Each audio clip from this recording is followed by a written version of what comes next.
பிரசங்கி 4ஆம் அதிகாரம் 14ஆம் வசனத்தை வாசிப்போம். सभापदेशक 4:14 அரசால சிறைச்சாலையில் இருந்து புறப்படுவாரும் உண்டு, ராஜாங்கத்தில் பிறந்து ஏழை ஆவாரும் உண்டு.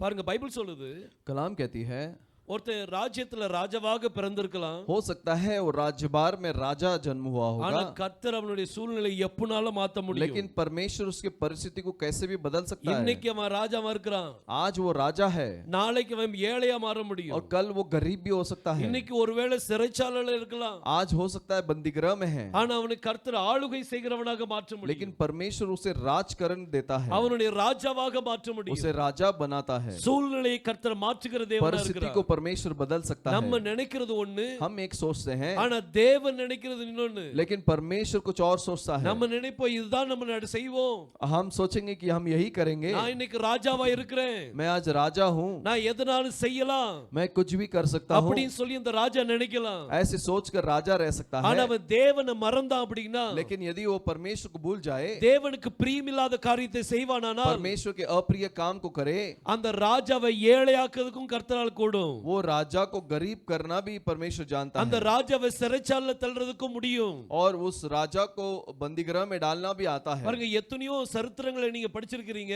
बहुत सारे இतिहास इतिहास को आपने सीखा है। ராஜாக்கள் வந்து அரசாள்றாங்க, और राजा जो है राज्य करते हैं, கடைசி அவங்களையே தூக்கி ஒரு சிறைச்சாலையில போடக்கூடிய கட்டங்களும் வருது.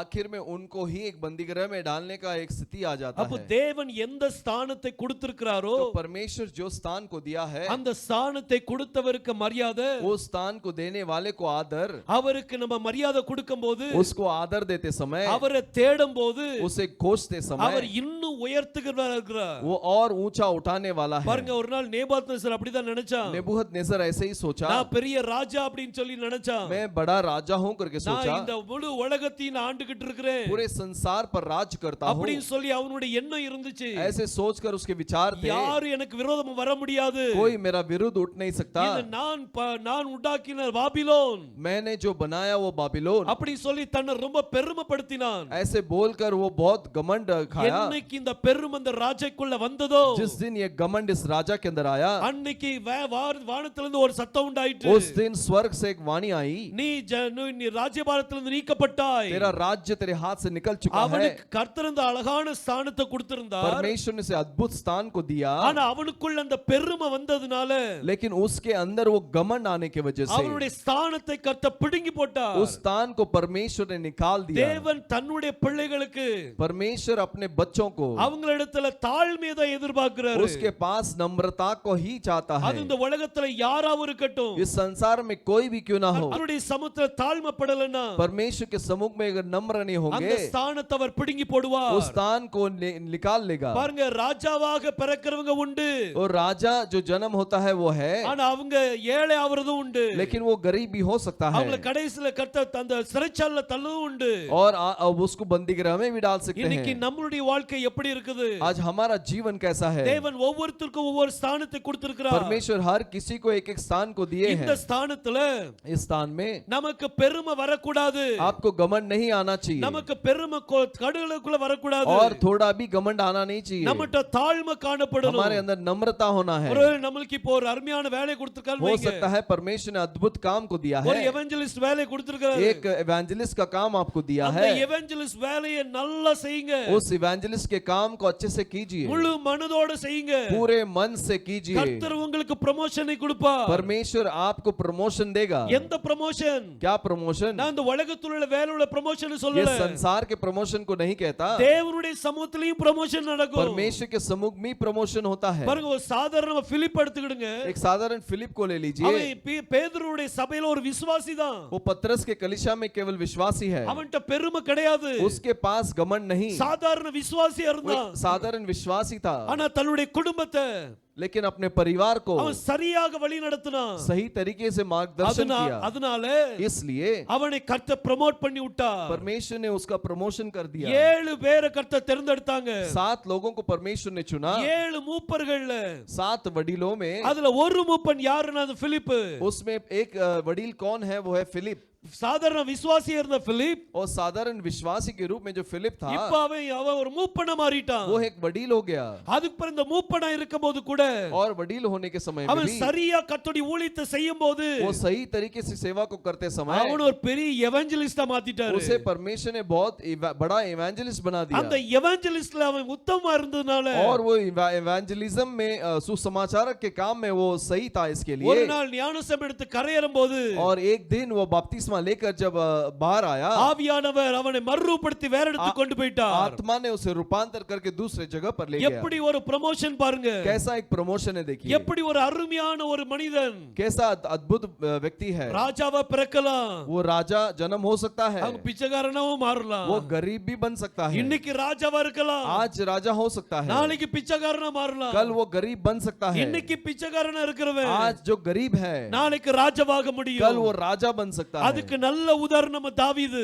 उसके लिए अच्छा उदाहरण है दाऊद தாவீது என்ன செய்தா அப்படினா दाऊद ने क्या किया அவன் எல்லாராலும் வெறுக்கப்பட்டான். वो सभी लोगों ने उससे नफरत की அவனுடைய குடும்பம் அவனை வெறுத்தது. उसके परिवार ने उससे नफरत किया அவனுடைய சகோதரர்கள் அவனை வெறுத்தாங்க. और उससे भाई बहन उससे नफरत किए அவனை நேசிக்கிறது இல்ல. उसे प्रेम नहीं किया है அப்பா என்ன செய்தார் அப்படினா और पिता ने क्या किया அவனை தன்னுடைய சொந்த குமாரன் மாதிரி கூட எடுக்கல. उसे अपने पुत्र के जैसे भी नहीं लिया அவ்வளவு மோசமான சிச்சுவேஷன் இருந்துச்சு. उतना भयानक परिस्थिति था பாருங்க வேதம் சொல்லுது कलाम कहती है இந்த தாவீதை எல்லாரும் வெறுத்தாங்க. ये दाऊद को सभी लोगों ने नफरत किए அவருடைய அப்பா கூட उसके पिता भी பாருங்க அவனை என்னுடைய குழந்தைன்னு சொல்றதுக்கு வெட்கப்பட்டாரு. और मेरा बेटा ऐसा बोलने के लिए उसे शर्म आई ஒரு நாள் சாமுவேல் தீர்க்கதரிசி வரார். एक दिन समूएल भविष्यद्वक्ता आता है ஈசாயிட்ட சொன்னாரு ईसा के पास कहा உன்னுடைய குமாரன்லாம் கொண்டு வா. सारे पुत्रों को ले आ நான் உன் ஃபேமிலியோட கூட இன்னைக்கு நான் கர்த்தருடைய சமூகத்துல நான் இருக்கணும். और तेरे परिवार के साथ परमेश्वर के सम्मुख रहना है இவன் என்ன செய்தான் தெரியுமா? इसने क्या किया இவனும் அவனுடைய 7 பிள்ளைகளையும் கூட்டி வந்துட்டான். वो खुद और उसके साथ बच्चों को ले आया ஆனா தாவீது ஆடு மேய்க்கிறதுக்கு விட்டுட்டான். लेकिन दाऊद को भेड़ बकरियों के साथ छोड़ அவன் दिया தள்ளப்பட்டவனா காணப்பட்டான். और वो टुकराया गया व्यक्ति के माने दिखाई दिया தாவீது பாடும்போது என்ன சொல்றா அப்படினா और दाऊद जब गीत गाता है क्या कहता है ஆகாதென்று தள்ளப்பட்ட கல்லே और जो नहीं हो सकता है करके जिस पत्थर को टुकरा दिया அதே கல் தலை அந்த மூளைக்கு தலைக்கல்லா மாறிச்சு. वही पत्थर सिरे का पत्थर हो गया எந்த கல்ல வெறுத்து தள்ளினாங்களோ और जिस पत्थर को वो टुकरा दिए அந்த கல்லை கர்த்தர் உயர்த்தினார். उस पत्थर को परमेश्वर ने ऊंचा उठाया தேவன் உயர்த்த ஆரம்பிக்கும் போது और कलाम जब उठाती है எல்லாரும் அப்படி வாயில விரல் வச்சிருவாங்க. और सभी लोग अपने मुंह में हाथ रख देंगे ஆனா தேவன் ஒருத்தனை தாழ்த்தும் போது लेकिन परमेश्वर एक व्यक्ति को जब नम्र करता है எல்லாரும் தலையில கை வைப்பாங்க. सभी लोग सर पे हाथ रखते हैं இப்படியா ஆயிட்டு அப்படி சொல்லக்கூடிய ऐसा हो गया क्या ऐसा परिस्थिति होगा அப்ப நமக்குள்ள பெருமை வரவே கூடாது. हमारे अंदर घमंड नहीं आना இந்த चाहिए தாவீது அப்படிப்பட்டவனா ये காணப்பட்டான். दाऊद इस प्रकार का था அவருடைய சொந்த சகோதரர்கள் வெறுத்தாங்க. उसके अपने भाई लोग उसे नफरत किए அவருடைய அப்பா அவரை வெறுத்தாரு. उसके पिता ने नफरत किया இவன் வெறும் ஆடு மேய்ச்சிக்கிட்டே இருந்தான். ये केवल भेड़ बकरी चरा रहा இவன் था ஆடுகள் மத்தியில வீணை வாசிக்கிட்டு இருக்கிறான். ये भेड़ों के बीच में वीणा बजाता है பாட்டு பாடிக்கிட்டே இருக்கிறான். गीत गा रहा है அவனுடைய பாட்டை கேட்க ஆட்கள் இல்ல. उसके गीत को सुनने के लिए कोई भी नहीं அவனுடைய பாட்டை கேட்கிறதுக்கு அங்க ஆடுகள் தான் இருந்துச்சு. और उसे गीत को सुनने के लिए केवल मेमना ही थे இவன் இந்த மியூசிக் வாசிக்க ஆரம்பிக்கும் போது और जब ये संगीत बजा रहा था அங்க சாமுவேல் கேட்டாரு शमूएल ने कहा உனக்கு 7 பேர் தான் இருக்காங்களா? और केवल तेरे 7 ही बच्चे हैं क्या இந்த 7 பேரையும் கர்த்தர் தேர்ந்தெடுக்கல. और ये 7 को भी परमेश्वर ने चुना ஓ नहीं இந்த மூத்த பையன் ரொம்ப பலசாலி. और तेरा जेठा बेटा जो है वो बलवान है அவன் பார்க்கும்போது பயங்கரமான யுத்த வீரனா இருக்கிறான். और उसे देखते समय युद्ध वीर लगता இவன் है நினைச்சான் उसने सोचा இவனாதான் கர்த்தர் அபிஷேகம் பண்ண போறாரு. इसी को परमेश्वर अभिषेक करेगा ஆனா தேவன் அவனை தேர்ந்தெடுக்கவில்லை. लेकिन परमेश्वर ने उसे नहीं चुना எப்பவுமே எல்லாராலும் அவமானப்படுகிற பிள்ளைகளை हमेशा सभी लोगों से अपमान होने वाले बच्चों को யார கீழ தள்ளுறாங்களோ कौन उन्हें नीचा गिराते हैं அவங்கள தான் கர்த்தர் உயர்த்துகிறாரு. उनको ही परमेश्वर उठाता அவங்கள है கண்ணோக்கி பார்க்கிற தேவன். उनको देखने वाला परमेश्वर है தாவீதை தூக்கி அப்படி போட்டாங்க ஆடுகள் பக்கத்துல. और दाऊद को भेड़ों के बीच में डाला சாமுவேல் சொல்லிட்டான் शमूएल ने कहा யாரும் உட்கார கூடாது. कोई भी बैठना नहीं चाहिए சாமுவேல் உட்கார்ந்துட்டான். शमूएल बैठ गया ஆனா ஜனங்கள் எல்லாம் என்ன சொன்னாங்க தெரியுமா? लेकिन लोगों से क्या कहा தாவீது வர்றது வரைக்கும் யாரும் உட்கார கூடாது. दाऊद आने तक कोई बैठेगा नहीं எந்த ஆள் வெறுக்கப்பட்டாங்களோ और जो व्यक्ति नफरत किया गया எந்த ஆள் தள்ளப்பட்டானோ और जो व्यक्ति टुकराया गया சமுதாயத்தில் இது என் பிள்ளைன்னு சொல்றது கூட வெட்கப்பட்டானோ और इस संसार में मेरा बेटा करके बोलने के लिए जो शर्मिंदगी हुआ சாமுவேல் தீர்க்கதரிசி என்ன என்ன சொன்னான் தெரியுமா? समूएल भविष्यद्वक्ता ने क्या कहा? தாவீது வர்றது வரைக்கும் யாரும் உட்கார கூடாது. दाऊद आने तक कोई बैठेगा ஆனா नहीं, சாமுவேல் உட்கார்ந்துட்டான். लेकिन समूएल बैठ गया। ஒருத்தன் ஓடி போய் एक व्यक्ति दौड़कर தாவீதுட்ட போய் சொன்னா, दाऊद के पास जाकर कहता है, தீர்க்கதரிசி உன்னை கூப்பிடுறாருப்பா, भविष्यद्वक्ता तुझे बुलाता है, உன்னை தேவாலயத்துக்கு கூப்பிடுறாரு, तुझे परमेश्वर के तंबू में बुलाता இவனுக்கு है। ரொம்ப சந்தோஷம். ये बहुत खुश हो गया। அவர்கள் என்னை கர்த்தருடைய வீட்டுக்கு வாருங்கள் என்று சொன்ன பொழுது और वो लोग परमेश्वर के तंबू में आओ करके जब बोले, நான் மகிழ்ச்சியா இருந்தேன். मैं खुश हुआ। இது அந்த நேரத்துல பாடின பாட்டு தான். और उस समय का गीत है 122 சங்கீதம். அந்த பாட்டு வந்து 122वां जो गीत है, அது தாவீது பாடும்போது वो दाऊद जब गाता है, அது வரைக்கும் அவன் தேவாலயத்துக்குள்ள போனதே கிடையாது. तभी तक वो परमेश्वर के तंबू में गया ही ஏன்னா नहीं, ஒதுக்கப்பட்டவனா காணப்பட்டான். क्योंकि वो टुकराया गया। அந்த சபை கூட அவனை ஏற்றுக்கொள்ளல. वो कलीसिया भी उसे स्वीकार नहीं किया, ஆனா தேவன் அவனை ஏற்றுக்கொண்டார். लेकिन परमेश्वर उसे स्वीकार किया। தீர்க்கதரிசி அவனை பார்த்து சொன்னாங்க, भविष्यद्वक्ता उसे देखकर कहे, ஈசே உன் பையனை கொஞ்சம் கூட்டி அனுப்பு. तेरे लड़के को भिजवा। எல்லாரும் உட்கார்ந்து எல்லாரும் நின்னுட்டு இருந்தாங்க. सभी लोग खड़े थे, சாமுவேல் உட்கார்ந்து இருந்தான். समूएल बैठा था। ஓடி போய் ஒருத்தன் கூப்பிடுறான், நீ தீர்க்கதரிசி கூப்பிடுறார். भविष्यद्वक्ता बुलाता है करके कहता है, இவன் எல்லாத்தையும் விட்டுட்டு ये सब कुछ ऐसे ही छोड़ छाड़ பொதுவா कर நடந்து இருப்பானா? धीरे से आया होगा क्या? அவன் ஓடி வந்தா பாருங்க. वो दौड़ कर आया, அவன் தேவனுடைய சமூகத்துக்கு ஓடி वो வந்தான். परमेश्वर के सम्मुख में दौड़ कर அவன் आया। தேவாலயத்துக்குள்ள நுழையும் போது वो परमेश्वर के तंबू में आते समय கர்த்தர் சாமுவேலை பார்த்து சொன்னா, परमेश्वर शमूएल को देखकर कहा, எழுந்திரு, तू उठ जा, சீக்கிரமா எழுந்திரு, तू जल्दी से उठ என்னுடைய மகனை அபிஷேகம் பண்ணு. और मेरे बेटे को अभिषेक कर। கர்த்தர் அவனை அபிஷேகம் பண்ணினா. परमेश्वर ने उसे अभिषेक किया, வெறுக்கப்பட்டவங்க, தள்ளப்பட்டவங்க, और जो टुकराए जाते हैं, नफरत किए जाते இவங்க हैं, மட்டும்தான் தாவீது கூட இருந்தாங்க. केवल वही लोग दाऊद के साथ थे। கடனாளிகள் தாவீது கூட இருந்தாங்க. उधारी जिनके ऊपर है वही दाऊद के साथ थे, அந்த கூட்டத்துல பெருமையே இல்ல. और उस झुंड के अंदर घमंड ही नहीं ஏன்னா है। எல்லாருமே தாழ்மையோட இருந்தாங்க. आमीन, क्योंकि सभी लोग नम्रता के अंदर थे, இந்த தாழ்மையான கூட்டம் தான் தாவீதின் கூட்டம். और ये नम्रता का झुंड ही दाऊद का झुंड है। இன்னைக்கு நமக்குள்ள பெருமை இல்ல அப்படினா आज यदि हमारे अंदर घमंड नहीं है तो நம்ம தாவீதின் கூட்டமா हम காணப்படுவோம். दाऊद का झुंड बने रहेंगे। பாருங்க, ராஜாவாக பிறக்கிறவங்க இருக்காங்க. और राजा जैसे जन्म होने वाले हैं, அவங்க சூழ்நிலையை கர்த்தர் மாத்தவும் முடியும். उनके परिस्थिति को परमेश्वर बदल सकता இந்த है। நேபுகாத்நேசர் சொன்னா, नेबूखदनेस्सर ने कहा, கட்டின மகா பாபிலோன், और मैंने जो बाबिलोन को बांधा है, கர்த்தர் சொன்னாரு, परमेश्वर ने कहा, ஒரு ராஜ்யம் கிழிஞ்சது போ, तेरा राज्य फट चुका, உனக்கு கொடுக்கப்பட்ட ஸ்தானத்தை நான் எடுத்து போட்டேன், तुझे जो स्थान मैंने दिया है उसे मैंने निकाल दिया, ஸ்தானத்தை நீக்கி போட்டேன், तेरे स्थान को मैंने निकाल दिया। அப்படி சொல்லிட்டு ऐसे बोलकर அவன் மனுஷனிலிருந்து தள்ளப்பட்டு वो मनुष्यों में से टुकराया गया, 7 வருஷம் மிருகங்கள் மாதிரி மேய்ஞ்சிட்டு இருந்தான். और 7 साल वन में जानवरों के साथ में था, ஆடு மாடு மாதிரி புல்லு மேய்ஞ்சிட்டு இருந்தான். और भेड़ बकरियों की तरह घास चर रहा था, நகம்லாம் என்ன அந்த பறவையின் கழுகி நகம் இது பெருசாகி போச்சு. और उसके जो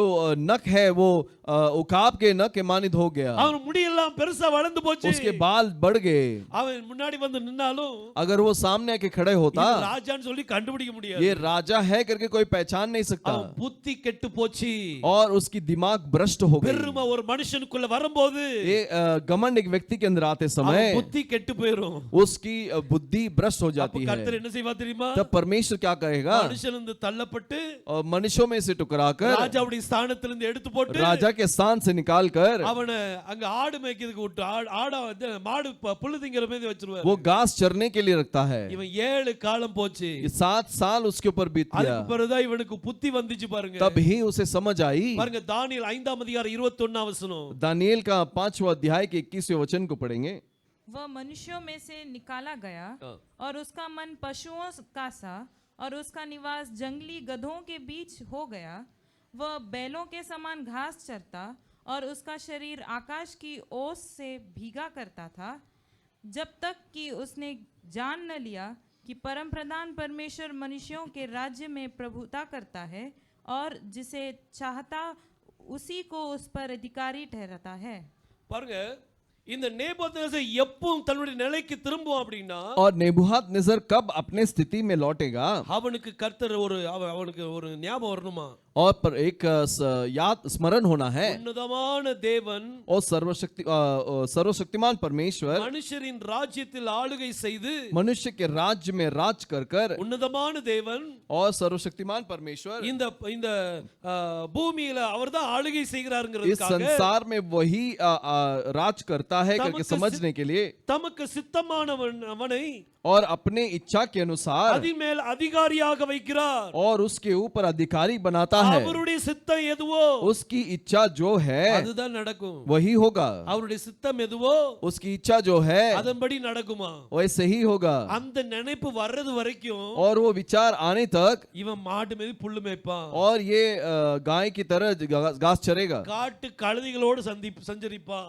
और जंगली गधों के साथ में रहेगा। அவன் யார் கூட இருப்பானா? वो किसके साथ रहेगा? மனுஷன் கூட இருக்க மாட்டானா? मनुष्यों के बीच में नहीं, காட்டு கழுதைகள் கூட இருப்பானா? और जंगली गधों के बीच में அப்ப होगा। நம்மளுக்கு என்ன வரக்கூடாது? तो हमें क्या नहीं आना चाहिए? பெருமை கடுகளவு கூட இருக்க கூடாது. घमंड तोड़ा भी नहीं आना चाहिए, கொஞ்சம் கூட பெருமை இருக்க கூடாது. तोड़ा भी घमंड नहीं होना चाहिए। தாழ்மையா இருக்கும்போது हम नम्रता में रहते समय ஏற்ற நேரத்துல உயர்த்துவார். सही समय में वो उठाएगा, அவர் உயர்த்த நினைச்சா और वो उठाने का सोचा तो யாராலையும் தாழ்த்த முடியாது. कोई भी उसे नीचा नहीं कर सकता। தேவன் உயர்த்திக்கிட்டே இருப்பாரு. परमेश्वर ऊंचा उठाता ही நீங்க रहेगा। இந்த பாதை அடைப்பீங்க, आप इस द्वार को बंद करोगे, தேவன் வேற ஒரு பாதையை கொடுப்பாரு. परमेश्वर दूसरे द्वार को खोलेगा। நீங்க அதை அடைச்சீங்கன்னா आप अगर उसे बंद करेंगे, அந்த அடுத்த பாதையும் திறக்கப்படும். वो अगले मार्ग को भी खोलेगा। நீங்க எல்லாத்தையும் அடைச்சீங்கன்னா आप सभी को बंद करोगे तो அவர் அந்த அடைப்பையே உடைச்சு கொடுப்பாரு. वो उस रुकावट को ही तोड़ देगा। அவரால் கூடாத காரியம் ஒன்றுமில்லை. उससे नामुमकिन कुछ भी नहीं। பாருங்க, தாழ்த்துகிறவனை அவர் உயர்த்துகிற தேவன். जो अपने आप को नम्र करता है उसे ऊंचा उठाता தன்னை है। தான் தாழ்த்துகிற எவனெவனோ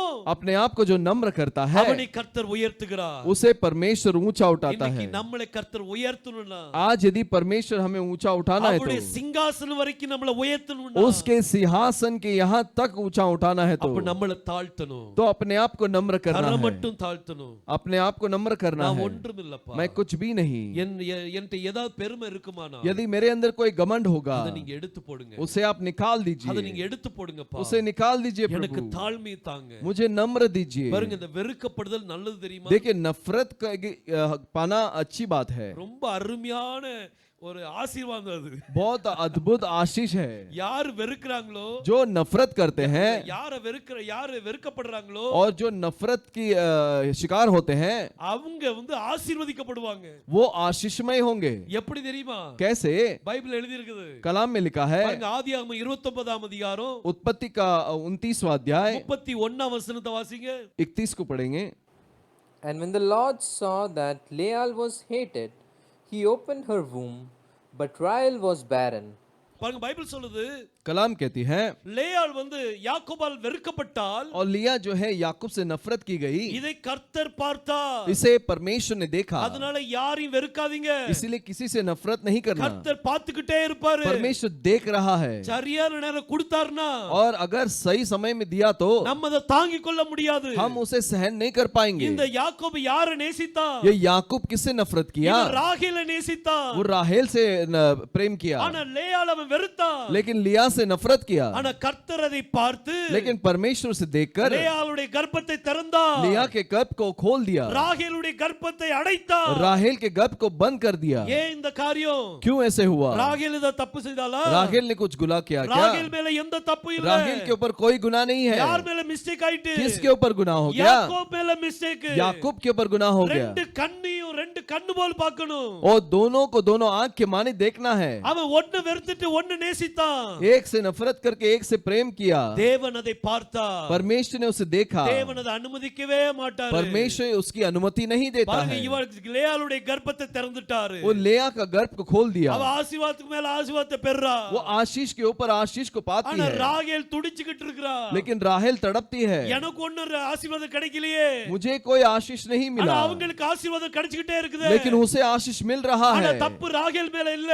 लेकिन गुनाह जो है राहेल के ऊपर नहीं था। ஒரு நாள் கர்த்தர் ராகேலுடைய ஜெபத்தை கேட்டார். एक दिन परमेश्वर ने राहेल के आवाज को भी सुना। யாக்கோபு ஜெபிக்கல, याकूब ने प्रार्थना नहीं ஆனா किया, ராகேல் ஜெபித்ததனால लेकिन राहेल ने प्रार्थना किया, கர்த்தர் इसलिए ராகேலுடைய கர்ப்பத்தை திறந்தார். परमेश्वर ने राहेल के गर्भ को भी खोल दिया। யார் வெறுக்கப்படுறாங்களோ, जो नफरत किए जाते हैं, அவங்களுக்கு ஒரு மிகுதியான ஆசீர்வாதம் இருக்குது. उनको एक बड़ा आशीष है, அவங்களுக்கு ஒரு அருமையான ஆசீர்வாதத்தை கர்த்தர் வைத்திருக்கிறார். उनको एक बड़ा आशीष को परमेश्वर ने रखा है। உங்களை இந்த ஜனங்கள் டிஸ்கரேஜ் பண்றாங்களா? आपको यदि लोग नीचा दिखाते हैं, இந்த உலகத்துல உள்ள ஜனங்கள் உங்களை டிஸ்கரேஜ் பண்ணுவாங்க. इस संसार के लोग आपको नीचा दिखाएंगे, ஆனா கவலைப்படாதீங்க, लेकिन मत डरिए, உங்களை கர்த்தர் பார்த்து கொண்டிருக்கிறார். परमेश्वर आपको देख रहा है। நீங்க அவங்க டிஸ்கரேஜ் பண்ணும்போது अब वो आपको नीचा दिखाते நீங்க समय அப்படி கண்ணை மூடிட்டு அப்படி தலையாடிட்டு அப்படி உட்கார்ந்துட்டீங்கன்னா आप ऐसे आंख बंद करके सर को झुकाकर खड़े हो जाएंगे तो பாருங்க, நீங்க அப்படி நீங்க ஒரு காரியம் அப்படி நடக்குன்னு வைங்களேன், உங்களுக்கு एक चीज अगर ऐसा होता है, நடக்க கூடாது, நடக்குதுன்னு வைங்களேன்,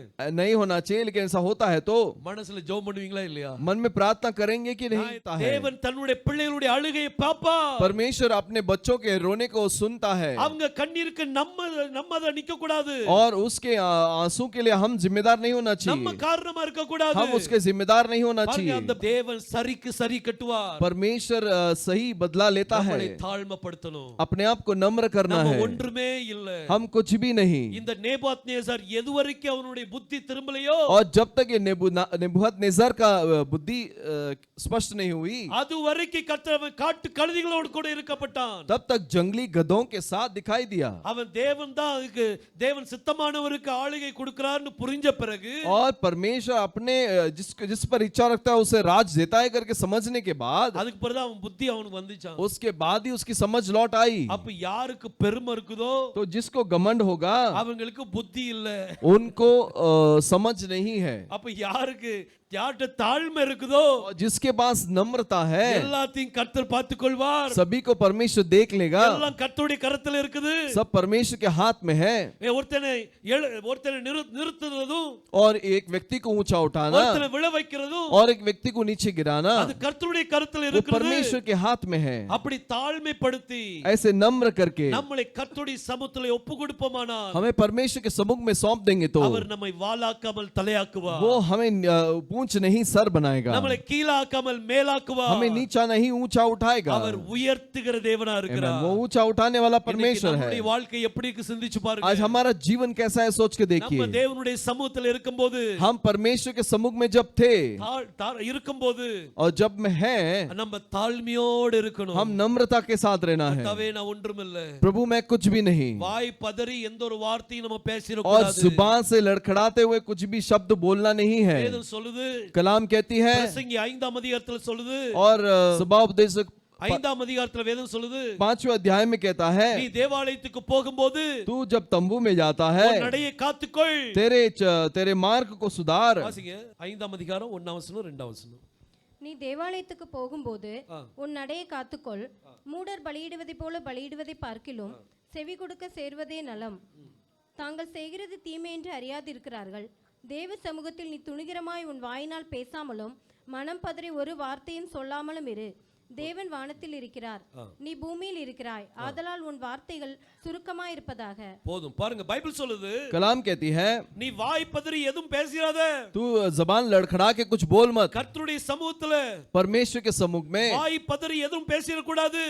जबान लड़खड़ा के कुछ बोल मत, ஏன்னா நீ பூமியில இருக்க, क्योंकि तू धरती पे है கர்த்தர் பரலோகத்துல இருக்காரு, और परमेश्वर स्वर्ग में है, அவர் பார்த்துக்கிட்டே இருக்காரு. वो देख रहा है। எதையும் தவறி பேசற கூடாது. हम कुछ भी बोलना नहीं चाहिए, எதுவும் பதறி பேசிர கூடாது. कुछ भी लड़खड़ाना नहीं चाहिए, ரொம்ப கவனமா பேசணும். बहुत ध्यान से बात करना ஏன்னா है, தேவன் உயர்ந்திருக்கிறாரு, क्योंकि परमेश्वर ऊंचा है, நம்ம பூமியில இருக்கிறோம். हम धरती पे हैं। நம்முடைய சத்தம் குறைவா இருக்கட்டும். हमारा आवाज छोटा होने दो। அதனால சபைக்கு வந்த உடனே इसलिए कलीसिया में आने के बाद நம்ம சொல்றோம், அமைதியா இருங்க, எல்லாரும் ஜெபம் பண்ணிட்டு இருங்கன்னு சொல்லுவோம். इसलिए हम कहते हैं कि सब प्रार्थना करते रहिए। பாருங்க, இது வேதம் ரொம்ப முக்கியம். இந்த காரியம் எல்லாம் देखिए बहुत महत्वपूर्ण है ये सारी बातें। பாருங்க, இந்த வெறுக்கப்பட்ட அந்த லேயாள், और नफरत, जिस लिया को नफरत मिला அவளை கர்த்தர் ஆசீர்வதித்தாரு. उसे परमेश्वर ने आशीष किया, ராகேலையும் பிற்பாடு ஆசீர்வதிக்கிறார். और राहेल को भी बाद में आशीष करता है। பதறி போய் கர்த்தருடைய சமூகத்தில் இருக்கும்போது वो परमेश्वर के सामने गिड़गिड़ाने समय கர்த்தர் ஆசீர்வதித்தார். परमेश्वर ने उसे आशीष दिया। ஒரு நாள் ஒரு பெரிய ராஜா, ஆகாப் ராஜா, एक दिन एक बड़ा राजा अहाब राजा தன்னை ரொம்ப பெரியவன் நினைச்சிட்டு वो இருந்தான். अपने आप को बहुत महान समझ रहा था அவனுக்கு கீழே 400 தீர்க்கதரிசிகள் இருந்தாங்க. और उसके नीचे 400 भविष्यवक्ता थे அதுக்கு ஹெட் யாருன்னா ஜெதேக்கியா और என்கிற ஒரு தீர்க்கதரிசி. और उसका मुखिया जो है ज़ेदेकिया नाम का एक भविष्यवक्ता ஒரு நாள் யுத்தம் வருது. एक युद्ध आती है யுத்தம் வரும்போது युद्ध आते समय யோசபாத் ராஜா சொன்னா यूसुफात राजा ने कहा நம்ம முதல்ல கர்த்தர்ட்ட கேட்கணும். पहले हम परमेश्वर से पूछना है நம்ம இந்த யுத்தத்துல ஜெயிப்போமா ஜெயிக்க மாட்டோமா? हम युद्ध में जीतेंगे या नहीं அப்போ ஆகாப் சொன்னா तब अहाब ने कहा என்கிட்ட ஒரு 400 தீர்க்கதரிசி இருக்காங்க. मेरे पास 400 நம்ம भविष्यवक्ता है அவங்ககிட்ட போய் விசாரிக்கலாம்.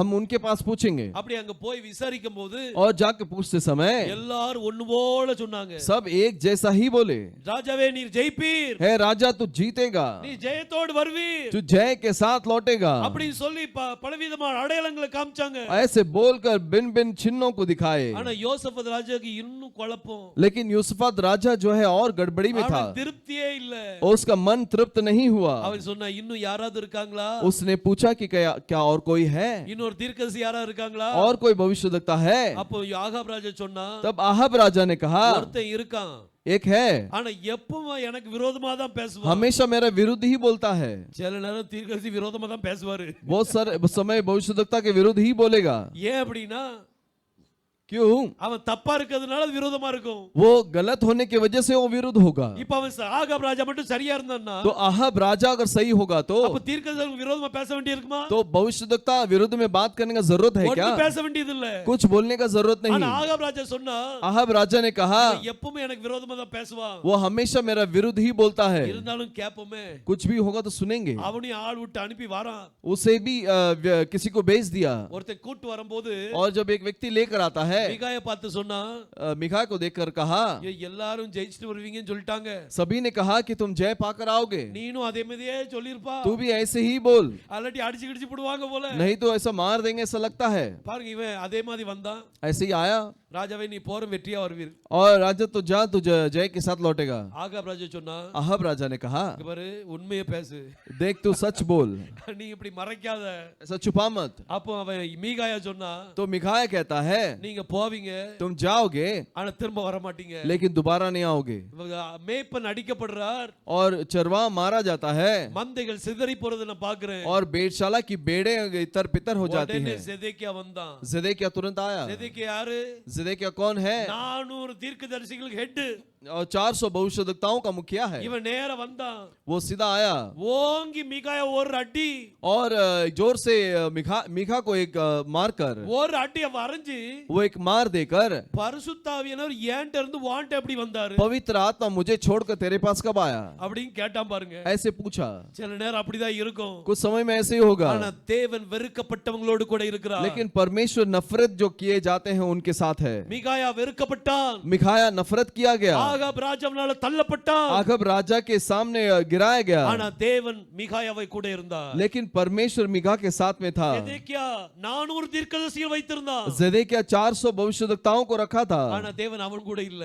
लेकिन परमेश्वर उसके साथ नहीं था தேவன் மீகாயாவை கூட இருந்தாரு. परमेश्वर मिखा के साथ था இன்னைக்கு நம்மளுடைய காரியம் எப்படி இருக்குது? आज हमारा चीज कैसा है இன்னைக்கு நீங்க தள்ளப்பட்டவங்களா காணப்படுறீங்களா? आज हम टुकराए गए जिसे दिखाई देते हैं क्या இன்னைக்கு உலகம் உங்களை நேசிக்க மாட்டேங்குதா? संसार आपसे प्रेम नहीं करती இந்த உலகம் உங்களை ஒரு காரியம் ஒரு பொருட்டா நினைக்க மாட்டேங்குதா? ये संसार आपको कुछ महत्व नहीं देती ஒண்ணும் கவலைப்படாதீங்க. कुछ चिंता मत करो உங்களை நீங்க தாழ்மைப்படுங்க. अपने आप को नम्र कीजिए கர்த்தரை நோக்கி பாருங்க. परमेश्वर की ओर அவர் देखिए நோக்கி பார்க்கிற கண்கள் उसकी ओर देखने वाली ஒரு आंखें நாளும் வெட்கப்பட்டு போவதில்லை. कभी भी शर्मिंदगी को नहीं அவர் देखेगी வெட்கப்பட விடவே மாட்டார். और वो शर्मिंदगी को नहीं देगा அவருடைய முகத்தை தேடுற நம்மளுக்கு और उससे चेहरे को ढूंढने वाले हमको நம்ம மேல வெட்கத்தை மூட மாட்டார். हमारे ऊपर शर्मिंदगी को नहीं आने देगा நமக்கு ஜெயத்தை கொடுப்பார். आमेन हमें जय को देगा।